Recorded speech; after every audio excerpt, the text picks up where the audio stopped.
Pourquoi les oliviers? Pourquoi? Circulez, circulez. Ne touchez pas aux oliviers!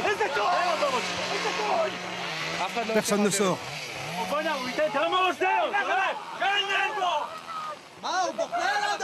Il pleure pour sa terre. Un peu de civilité. Vous ne me ferez pas taire. Regardez ce que vous faites à un homme en pleurs. Dégagez-le de là. Les gens comme vous me font honte. Regardez ce pauvre homme. Moi j'ai honte de vous. Je ne veux pas vous parler. Je vais te prendre le crâne. J'ai pas peur de vous.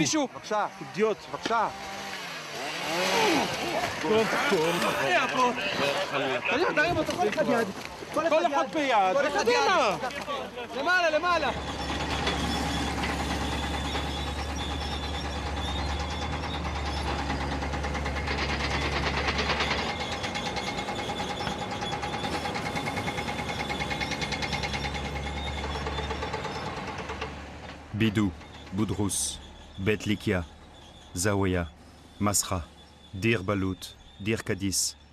Des dizaines de villages, des centaines de manifestations, des milliers de blessés et 11 morts.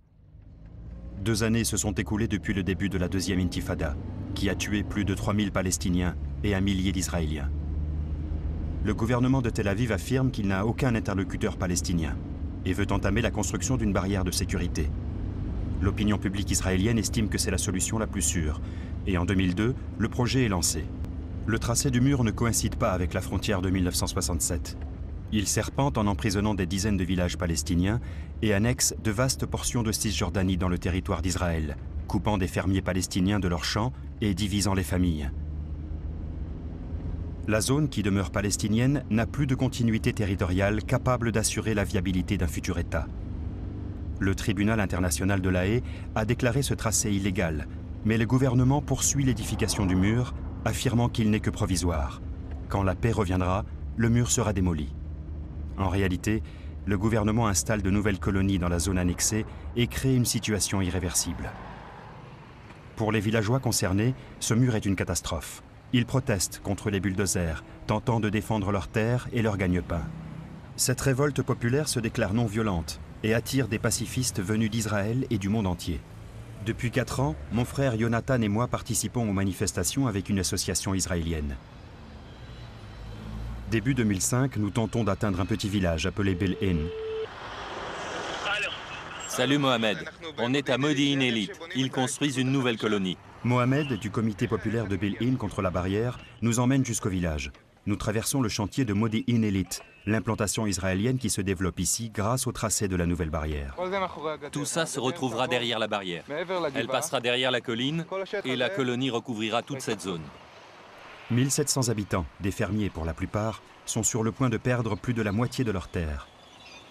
Quand les gens de Bel-In ont décidé de se rebeller, tout le monde a pensé que la résistance serait écrasée par l'armée en 2 ou 3 mois.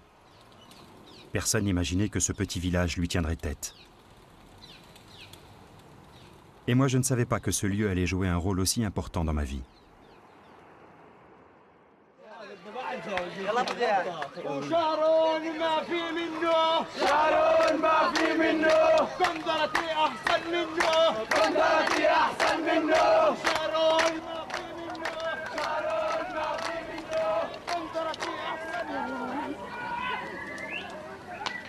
إبراهيم ضرب.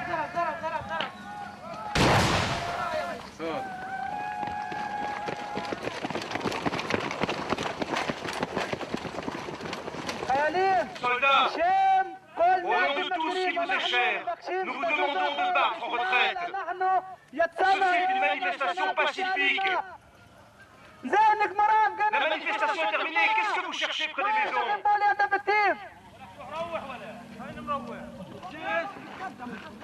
Attention, reculez, ils viennent vers nous.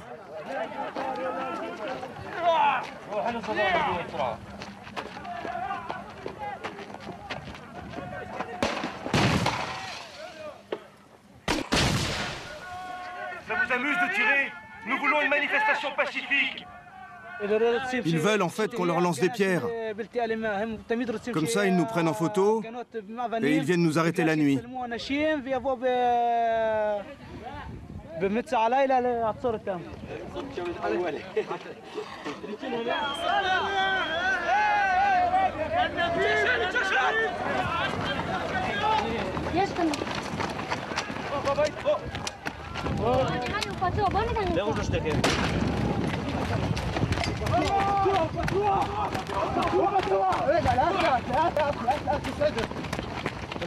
Tu l'as vu courir? Reviens. Il y a qui d'autre? Personne. Il est là.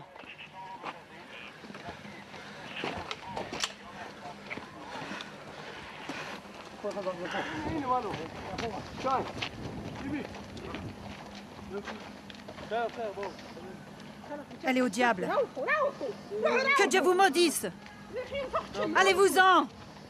Allez-vous-en.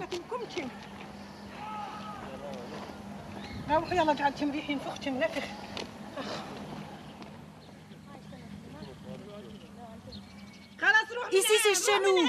La ferme! Pourquoi? Partez. Ici, c'est chez nous. Rentre à la maison. Je suis chez moi. Rentre et ferme la porte.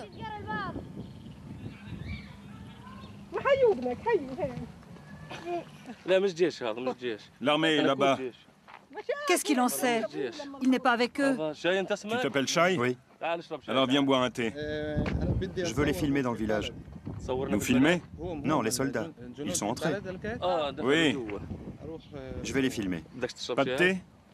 Plus tard. Tu reviens après? Oui. Ici? Oui. Merci. De rien. Au cours des premiers jours de lutte, les villageois se sont retrouvés seuls face aux bulldozers et aux soldats. Chaque jour, les blessés se comptaient par dizaines. À notre arrivée avec les militants internationaux, nous espérions atténuer les tensions. Les militaires avaient l'ordre de tirer sur les Palestiniens, mais nous espérions que la présence d'Israéliens parmi les manifestants les en empêcherait.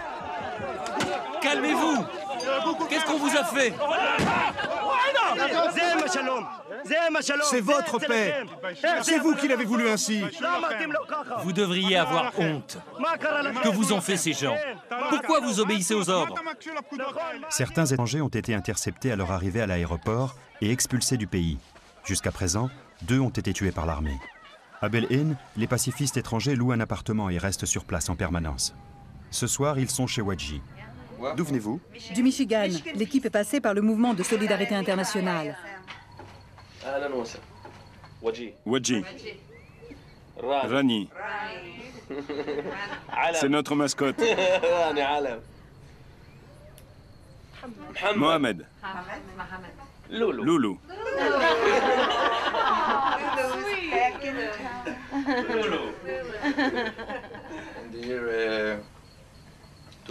Et le 30 septembre 2000,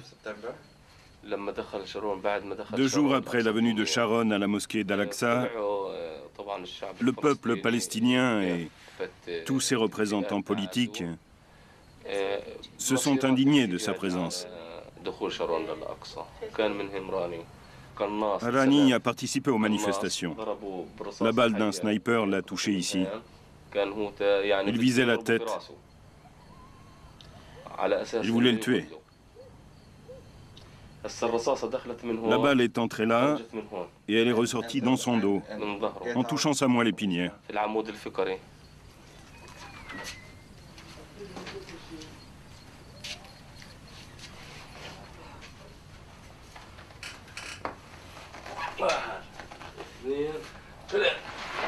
Wadji a 10 enfants.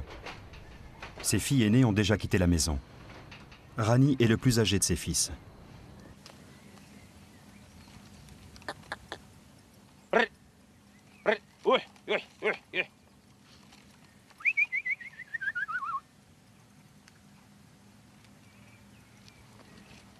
Juste après ce qui est arrivé à Rani, Wadji s'est vu retirer son permis de travail en Israël. On me demande toujours si je ne crains pas d'être assassiné dans les villages palestiniens. Ce sont des idées qui ne m'effleurent même pas quand je suis ici, au milieu de ces gens. Si tu coupes la branche d'un arbre, tu verras des anneaux. Il y en a un pour chaque année. Tu vois celui-là? Il a peut-être 2000 ans. Regarde ces arbres. Même les petits ont plus de 50 ans. Moi, j'ai 50 ans et je ne me souviens pas avoir vu mon père les planter. Ils sont plus vieux que moi.